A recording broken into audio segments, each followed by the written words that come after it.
નમસ્કાર દર્શક મિત્રો, આપ જોઈ રહ્યા છો વડોદરા લાઈવ 24/7. હવે જોઈએ અગત્યના સમાચાર. શક્તિ પર્વ અંતર્ગત એક દિવસીય ગરબા મહોત્સવની હર્ષભેર ઉજવણી કરાઈ. નૃત્ય વિભાગ પરફોર્મિંગ આર્ટ એન્ડ ફેકલ્ટી દ્વારા એક દિવસીય ગરબા મહોત્સવનું સુંદર આયોજન કરવામાં આવ્યું હતું. વર્ષોની પરંપરાથી આ કાર્યક્રમની ઉજવણી કરવામાં આવે છે. વિભાગીય અધ્યક્ષ ડોક્ટર સ્મૃતિ વાઘેલાના કહેવા મુજબ આ કાર્યક્રમના આયોજન દ્વારા આજના યુગના વિદ્યાર્થીઓને તેમજ બહારના દેશથી ભણવા આવેલા વિદ્યાર્થીઓને ગુજરાતની પ્રાચીન સમૃદ્ધ પરંપરા તેમજ સંસ્કૃતિના દર્શન કરાવવાનો હેતુ છે. માતાજીની ભક્તિમાં તરબતર થવાનો આ સુંદર દિવસ એટલે શક્તિ પર્વ. આ કાર્યક્રમની સફળતા અપાવવા તમામ વિભાગીય અધ્યક્ષો તેમજ ફેકલ્ટીના ડીનશ્રીનો સદૈવ સહકાર તેમજ પ્રોત્સાહન સાંપડ્યું છે. આ કાર્યક્રમમાં વિભાગના તેમજ ફેકલ્ટીના તમામ વિદ્યાર્થીઓ શિક્ષકો જોડાયા અને સુંદર આયોજનને વેગ અપાવ્યો છે.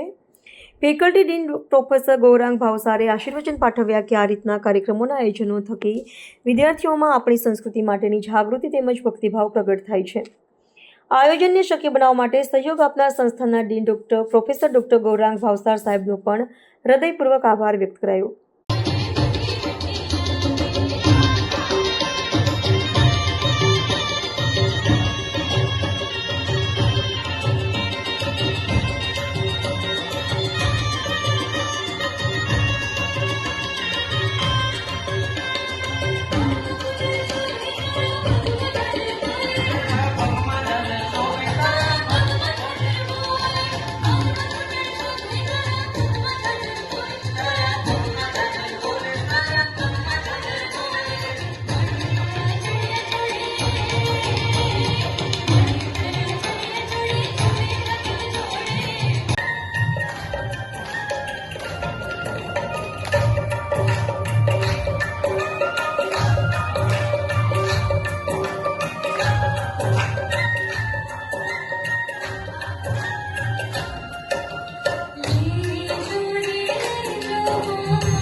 નમસ્કાર. ફેકલ્ટી ઓફ પરફોર્મિંગ આર્ટ્સના નૃત્ય વિભાગમાં દર વર્ષની જેમ વર્ષોથી ચાલતી આવેલી પરંપરાને આગળ ધપાવતા નવરાત્રિના ચોથા દિવસે ડિપાર્ટમેન્ટના ગરબાનું આયોજન કરવામાં આવ્યું છે. મોટાભાગે આ ગરબા પારંપરિક સ્વરૂપ સચવાઈને રહે એ આશયથી કરવામાં આવે છે. દર વર્ષે એમાં ગરબામાં જે રીતે દીવો મૂકીને માથા પર લઈને રમવાની પ્રથા જે વર્ષો જૂની હતી તેને પણ સાચવી રાખવાનો પ્રયાસ કરવામાં આવે છે. અહીંના ભૂતપૂર્વ જેટલા પણ શિક્ષકો થઈ ગયા કે જેમણે આ પ્રથાને જીવંત રાખી છે એને જ અમે આગળ ધપાવવાનો પ્રયત્ન કરી રહ્યા છીએ. ડૉક્ટર સ્મૃતિ વાઘેલા, ડિપાર્ટમેન્ટ હેડ. નમસ્કાર.